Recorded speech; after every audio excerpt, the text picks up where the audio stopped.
ما بعد فأعوذ بالله من الشيطان الرجيم بسم الله الرحمن الرحيم يا أيها الذين آمنوا إنما المشركون نجس فلا يقربوا المسجد الحرام بعد عامهم هذا وإن خفتم عيلة فسوف يغنيكم الله من فضله إن شاء إن الله عليم حكيم قاتلوا الذين لا يؤمنون بالله ولا باليوم الآخر ولا يحرمون ما حرم الله ورسوله ولا يدينون دين الحق من الذين أوتوا الكتاب حتى يعطوا الجزية عن يد وهم صاغرون صدق اللہ العظیم۔ محترم دوستو بزرگو، کل کے درس میں آپ حضرات کے سامنے غزوہ حنین کا ذکر کر دیا تھا۔ ہمارے نبی سرور کائنات صلی اللہ علیہ وسلم فتح مکہ کے موقع پر 10,000 جماعت صحابہ اکرام کے ساتھ مکہ میں داخل ہوئے۔ پھر کچھ کافر مشرک ایسے تھے جنہوں نے ہتھیار ڈال دیے تھے، اور کچھ کفار اور مشرکین ایسے تھے جو مکہ چھوڑ کر بھاگ گئے تھے۔ ہمارے نبی سرور کائنات صلی اللہ علیہ وسلم جو مکہ میں فاتح بن کر داخل ہوئے تو پھر 2,000 کے لگ بھگ مسلمان ہوئے، تو 12,000 صحابہ اکرام رضوان اللہ تعالی علیہم اجمعین کی جماعت نے حنین کے مقام پر قبیلہ حوازن اور ثقیف کے ساتھ جنگ کی۔ اللہ تعالیٰ نے مسلمانوں کو فتح عطا فرمائی۔ نبی کریم صلی اللہ علیہ وآلہ وسلم کا عدل و انصاف بھی آپ حضرات کے سامنے ذکر کر دیا تھا کہ جب ثقیف اور حوازن کے سردار سرور کائنات صلی اللہ علیہ وسلم کے پاس آئے اور آ کر یہ بات کہی کہ اللہ کے نبی ہم مسلمان ہوتے ہیں، ہمیں ہمارا مال بھی واپس کر دیا جائے اور ہمارے قیدی بھی واپس کر دیے جائیں۔ سرور کائنات صلی اللہ علیہ وسلم نے ان کو اختیار دیا تھا، ایک چیز واپس ہو سکتی ہے، اب تمہارا اختیار ہے، اگر مال کہو تو مال واپس ہو جائے گا، اگر قیدی کہو تو قیدی تمہارے واپس ہو جائیں گے۔ انہوں نے قیدیوں کو واپس کرنے کا ارادہ فرمایا۔ پھر سرور کائنات صلی اللہ علیہ وسلم نے جس طریقے سے ان کے قیدی واپس کیے ہیں وہ طریقہ، وہ عدل و انصاف کل کے درس میں آپ حضرات کے سامنے ذکر کیا جا چکا ہے۔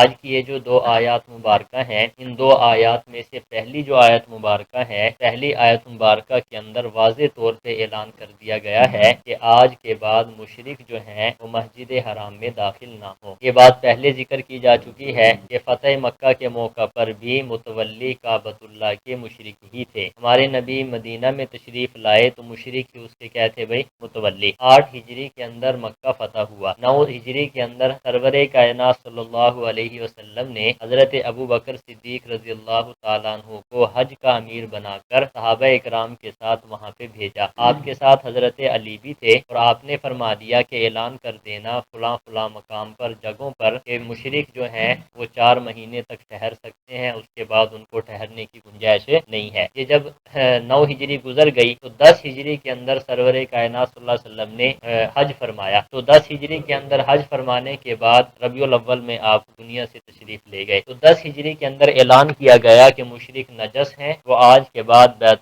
مسجد حرام کے اندر داخل نہیں ہو سکتے۔ علماء فرماتے ہیں یہ جو یہاں پہ ذکر فرمایا گیا ہے کہ مشرک نجس ہیں، یہ جو مسجد حرام میں آج کے بعد داخل نہیں ہو سکتے، تو اس ناپاکی سے کون سی ناپاکی مراد ہے؟ حضرت امام اعظم ابو حنیفہ رحمۃ اللہ علیہ فرماتے ہیں کہ اس ناپاکی سے عقائد کی ناپاکی مراد ہے، کہ مشرک عقیدے کے اعتبار سے پلید ہے، ناپاک ہے۔ اس کو پاک کرنے کی ایک ہی صورت ہے کہ وہ کلمہ پڑھے دل و جان کے ساتھ، توحید کو مانے، پھر تو وہ پاک ہو جائے گا۔ اگر وہ کلمہ نہیں پڑھتا تو پھر عقیدے کی ناپاکی مراد ہے کہ وہ نجس ہے، مسجد حرام کے اندر اور دیگر مساجد کے اندر وہ بطور عبادت کے نہیں آ سکتا۔ یہ مطلب ہے ناپاکی کا، کہ مسجد حرام کا صرف آیت میں ذکر ہے، اس کے علاوہ دنیا بھر کی جہاں کہیں بھی مساجد ہیں تو مشرک جو ہے عبادت کے طور پر مسجد میں داخل نہیں ہو سکتا۔ اس سے عقیدے کی ناپاکی مراد ہے، اور مسجد کے اندر نہ داخل ہونے کا مطلب یہ ہے کہ وہ اپنی رسم و رواج کے طور پر جو عبادات کرنے کے لیے مسجد حرام میں آیا کرتے تھے، آج کے بعد وہ مسجد حرام میں داخل نہیں ہو سکتے۔ اور جو ایک ہوتی ہے ظاہری گندگی اور ایک ہوتی ہے عقیدے کے اعتبار سے گندگی۔ اب یہ جو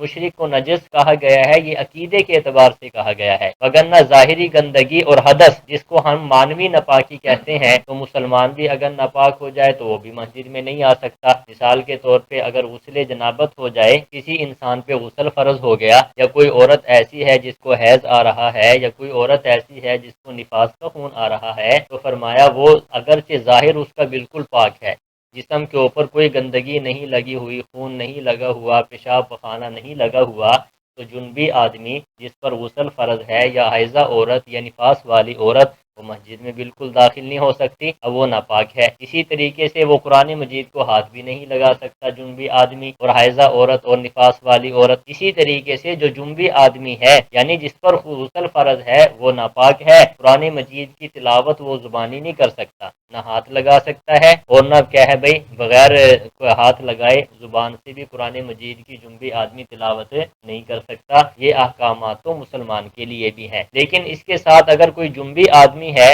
وہ قرآن مجید کو زبان سے نہیں پڑھ سکتا، ہاتھ بھی نہیں لگا سکتا، مسجد کے اندر بھی داخل نہیں ہو سکتا۔ ہاں بے وضو آدمی مسجد میں داخل ہو سکتا ہے اور قرآن مجید کو ہاتھ نہیں لگا سکتا، قرآن مجید کی زبانی تلاوت کر سکتا ہے۔ بہرحال میں عرض یہ کر رہا ہوں کہ سن 10 ہجری کے اندر واضح اعلان فرما دیا گیا کہ جو مشرک ہیں وہ مسجد حرام کے اندر داخل نہیں ہو سکتے۔ مطلب اس کا کیا ہے کہ جو مشرک سے مراد عقیدے کی ناپاکی ہے، مشرک ناپاک ہے عقیدے کے اعتبار سے، اور پاک کرنے کا ایک ہی طریقہ ہے وہ کلمہ طیبہ اور توحید کو دل و جان سے کیا کرنا بھائی تسلیم کرنا، تو پھر وہ کیا ہو جائے گا بھائی پاک ہو جائے گا۔ تو اللہ رب العزت نے یہاں پہ اسی بات کو ذکر فرمایا ہے، یا ایھا الذین آمنو، اے ایمان والو، انما المشرکون نجس، سوائے اس کے کچھ نہیں کہ مشرک ناپاک ہیں، فلا یقربوا المسجد الحرام بعد عامہم ھذا، یہ قریب نہ آئے مسجد حرام کے اس سال کے بعد، یعنی اس سال کے بعد اب وہ مسجد حرام کے قریب بھی نہ آئے۔ اندر داخل ہونا تو بڑی دور کی بات ہے،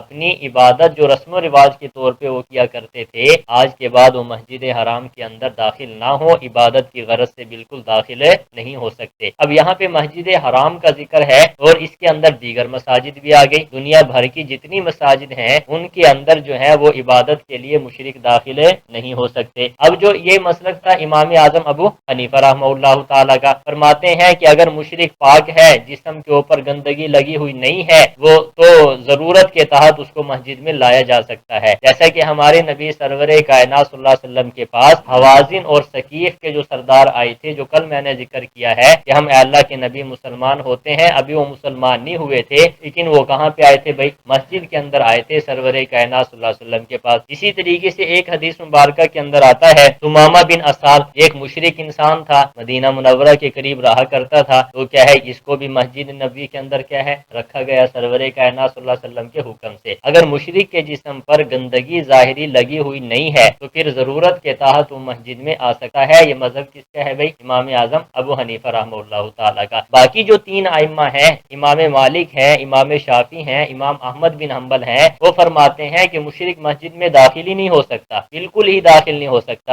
اسی لیے جو سعودی عرب والے ہیں یہ حنبلی مسلک سے تعلق رکھتے ہیں، تو انہوں نے جو حرم کے باہر کیا ہے بورڈ لگایا ہوا ہے کہ مشرکین کا داخلہ اور غیر مسلم کا داخلہ جو ہے وہ مسجد حرام کے اندر کیا ہے منع ہے، بڑے بڑے بورڈ لگے ہوئے ہیں، میں نے بھی دیکھے ہوئے ہیں، حدود جتنی سڑکیں ہیں ان پہ انگلش میں بھی لکھا ہوا ہے کہ غیر مسلم جو ہے حرم کے اندر داخل نہیں ہو سکتا۔ اب ظاہر ہے سعودی عرب کے اندر غیر مسلم تو رہتے ہیں، تو انہوں نے یہ نظام کیا ہے کہ جدہ سے جو ہے نا طائف کے ساتھ جو سڑک جا رہی ہے اس کو مسجد حرام یعنی حرم سے باہر ایک روڈ نکالا ہے اور اس کو کافر روڈ کہتے ہیں مزاح کے طور پر، کہ وہ کس کا روڈ ہے بھائی کفار کا، جو غیر مسلم ہے وہ باروں بار جدہ سے کہاں چلے جاتے ہیں بھائی طائف کی طرف چلے جاتے ہیں، تو ان کے ہاں مشرک جو ہے وہ نہ عبادت کے طور پر مسجد میں داخل ہو سکتا ہے اور نہ بغیر عبادت کے مسجد میں داخل ہو سکتا ہے، وہ کیا ہے بھائی ناپاک ہے۔ آگے فرمایا وَإِنْ خِفْتُمْ عَيْلَةً، اب ایک سوال ذہن میں پیدا ہو گیا، اب جب یہ منع کر دیا گیا کہ مشرک جو ہے وہ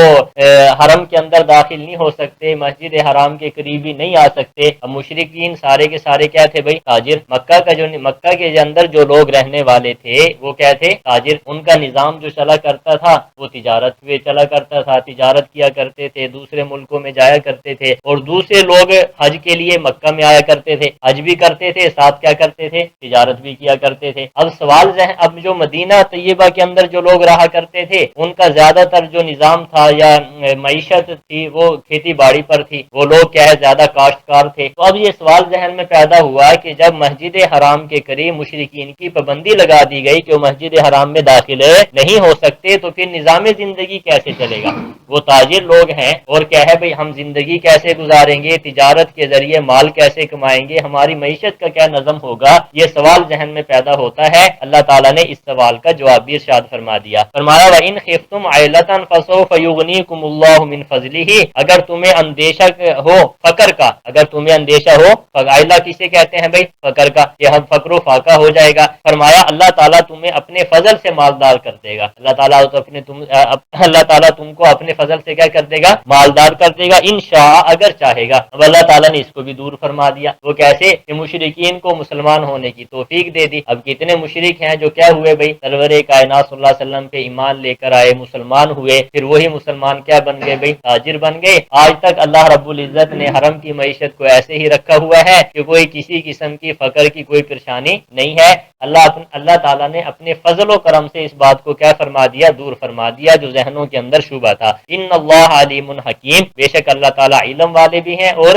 حکمت والے بھی ہیں۔ اتنی بات ارشاد فرمائی ہے کہ جو ان کو مشرکین کو حرم سے کیوں نکالا گیا، یہ حکم کیوں دیا، حکیم و حکمت والے ہیں، اس کی حکمتیں ہیں، وہ سمجھتے ہیں، جانتے ہیں کہ ان کو یہاں پہ رکھنے میں کتنا نقصان ہے، دور کرنے میں کیا فائدہ ہے۔ اللہ تعالیٰ کیا ہے بھائی؟ حکیم بھی ہیں، تو اللہ تعالیٰ نے اپنی حکمت کے تحت ان کو کیا کیا بھائی؟ حکم ارشاد فرما دیا کہ وہ مسجد حرام کے قریب بھی نہ آئے۔ آگے فرمایا قاتل الذین لا یؤمنون، آگے اہل کتاب کا ذکر کیا جا رہا ہے۔ بات سمجھیں کہ مشرکین کے ساتھ جو مسلمانوں کا سب سے بڑا اختلاف ہے وہ توحید پر ہے۔ مشرک جو ہے وہ اللہ کی توحید کو تو مانتا ہے لیکن اللہ کے ساتھ دوسرے کو شریک ٹھہراتا ہے۔ مسلمان یہ کہتا ہے کہ صرف اکیلی اللہ ہی کی ذات ہے، اللہ کے علاوہ کوئی بھی نہیں ہے، تمام چیزوں کی کار ساز ذات کون ہے بھائی؟ اللہ تعالیٰ کی ذات ہے، خالق وہی ہے، معبود وہی ہے، کار ساز وہی ہے، قادر مطلق وہی ہے، ساری کی ساری جو اچھائی والی صفتیں ہیں وہ کس کی طرف ہیں بھائی؟ اللہ تعالیٰ کی طرف ہے۔ یہ مسلمانوں کا عقیدہ اور نظریہ ہے۔ مشرک کہتے ہیں کہ اللہ تعالیٰ تو ہے،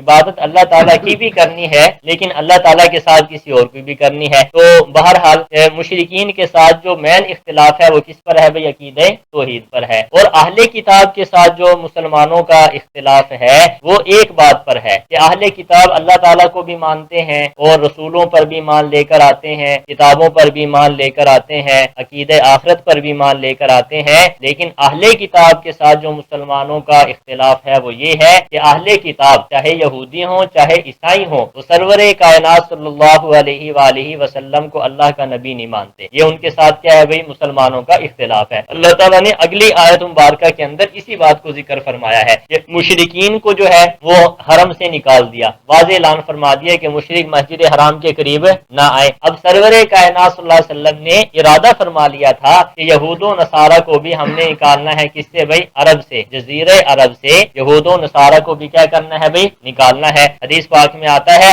اخرج الیہود من جزیرۃ العرب، حضور نے فرمایا، وصیت فرمائی، نصیحت فرمائی کہ یہودیوں کو کیا ہے بھائی؟ جزیرہ عرب سے نکال دو۔ آپ نے ارادہ فرما لیا تھا لیکن آپ دنیا سے تشریف لے گئے۔ حضرت ابوبکر صدیق رضی اللہ تعالیٰ عنہ آپ کے بعد خلیفہ مقرر ہوئے تو حضرت ابوبکر رضی اللہ تعالیٰ عنہ کے زمانے میں بھی یہود جزیرہ عرب کے اندر موجود تھے، وہ نکل نہیں سکے، ان کو نکالا نہیں جا سکا۔ وجہ یہ تھی کہ حضرت ابوبکر صدیق کا زمانہ بالکل تھوڑا سا ہے، 2 سال ہے یا کچھ اوپر ہے۔ دوسرے نمبر پہ آپ صلی اللہ علیہ وسلم کے تشریف لے جانے کے بعد داخلی فتنے بہت زیادہ پیدا ہو گئے تھے۔ ایک فتنہ منکرین زکوٰۃ کا پیدا ہو گیا تھا، ایک فتنہ ایسا کھڑا ہو گیا تھا جو آپ صلی اللہ علیہ وسلم کی ختم نبوت کا کیا کرتا تھا بھائی؟ انکار کرتا تھا۔ حضرت ابوبکر صدیق رضی اللہ تعالیٰ عنہ نے ان کے خلاف جہاد فرمایا تو حضرت ابوبکر کے زمانہ میں یہودی جزیرہ عرب سے نہیں نکل سکے۔ پھر حضرت عمر فاروق رضی اللہ تعالیٰ عنہ کا جب زمانہ آیا تو حضرت عمر فاروق رضی اللہ تعالیٰ عنہ کی خلافت کے زمانہ کے اندر یہودیوں کو جزیرہ عرب سے نکال دیا گیا۔ اللہ تعالیٰ نے یہاں پہ اسی بات کو ذکر فرمایا قاتل الذین لا یؤمنون باللہ، لڑائی لڑو ان اہل کتاب کے ساتھ جو اللہ پر ایمان نہیں لاتے، ولا بالیوم الآخر، اور نہ آخرت پر ایمان لاتے ہیں، ولا یحرمون ما حرم اللہ ورسولہ، اور اللہ اور اس کے رسول کی حرام ٹھہرائی ہوئی چیزوں کو حرام نہیں ٹھہراتے۔ اب وہ اہل کتاب پتہ کیا کیا کرتے تھے کہ ان کی کتاب کے اندر سود حرام تھا لیکن وہ سود کو کیا کرتے تھے بھئی؟ حلال کیا ہوا تھا۔ اللہ کی حرام کی ہوئی چیز کو وہ حرام نہیں سمجھتے تھے۔ نمبر 2، قرآن مجید یعنی اللہ کی کتاب کے اندر تبدیلی کرنا کیا تھا؟ جرم تھا۔ وہ لوگ اس کو کیا سمجھتے تھے؟ حلال سمجھا کرتے تھے۔ اسی طریقے سے رشوت لیا کرتے کرتے تھے. اللہ تعالیٰ فرما رہے ہیں جو اللہ اور اس کے رسول کے حرام ٹھہرائی ہوئی چیزوں کا حرام نہیں ٹھہراتے ان کے ساتھ بھی لڑنا ہے. ولا يدينون دين الحق من الذين اوتوا الكتاب، نہ دین حق کی اتباع کرتے ہیں، نہ دین حق کی اتباع. دین حق سے مراد کیا ہے بھائی؟ مذہب اسلام. اس کی بھی وہ اتباع نہیں کرتے تو ان کے ساتھ بھی لڑائی لڑنی ہے. جیسے مشرکین کے ساتھ مسلمانوں کو لڑائی کرنے کا حکم دیا گیا ہے، اسی طریقے سے ان اہل کتاب کے ساتھ بھی لڑائی کرنے کا کیا ہے بھائی؟ حکم دیا گیا ہے. ولا اگر شاید فرمایا حتی یعطوا الجزیۃ عن ید وهم صاغرون، حتیٰ کہ وہ تمہارے غلبے کے سبب سے جزیہ دینے لگ جائیں اس حال میں کہ وہ ذلیل ہو جائیں. اللہ تعالیٰ ارشاد فرما رہے ہیں کہ آپ نے اہل کتاب کے ساتھ لڑائی لڑنی ہے. نمبر ایک، یا تو وہ مسلمان ہو جائیں. نمبر دو فرمایا یا پھر وہ جزیہ دینے والے بن جائیں. یعنی اہل کتاب کے ساتھ ایک چھوٹ رکھی گئی کہ ان سے جزیہ لے کر ان کو وہاں رہنے کی گنجائش ہے. مشرکین کے ساتھ دو ہی باتیں تھی، یا مسلمان ہو جائیں یا ان کو قتل کر دیا جائے. بس ان کے لیے ایک ہی آپشن تھا، مسلمان ہو جائیں یا ان کو کیا ہے بھائی؟ قتل کرنا ہے. اور جو یہود ہیں اور عیسائی ہیں ان کے ساتھ جزیے کی بھی اللہ رب العزت نے شیک رکھ دی تھی کہ ان سے جزیہ بھی لیا جا سکتا ہے. بہرحال قرآن مجید کے اندر جگہ جگہ مشرکین کے بارے میں آیا ہے، جگہ جگہ جو ہے اہل کتاب یہود و نصارہ کا ذکر کیا جا رہا ہے. ہمیں جو ہے ان لوگوں کو اپنا دشمن ہی سمجھنا چاہیے. اصل وہی ہے جو انسان اللہ کی توحید پر قائم و دائم ہو جائے. رسول اللہ صلی اللہ علیہ وسلم کی سنت، آپ کا طریقہ، آپ کی شریعت، آپ کے صحابہ جو دین انہوں نے پھیلایا ہے ان کو ہمیں مضبوطی کے ساتھ تھام لینا چاہیے. اسی کے اندر دنیا کی کامیابی بھی ہے اور آخرت کی کامیابی بھی ہے. اللہ تعالی ہمارے درس کو قبول فرمائے، اس پر عمل کی توفیق عطا فرمائے. کل انشاءاللہ جو یہود و نصارہ نے عقیدہ اپنایا ہوا تھا کہ اللہ تعالیٰ کے بیٹے بھی ہیں بیٹیاں بھی ہیں، انشاءاللہ اللہ نے توفیق دی تو کل انشاءاللہ اس کا ذکر کریں گے. وآخر دعوانا الحمدللہ رب العالمین.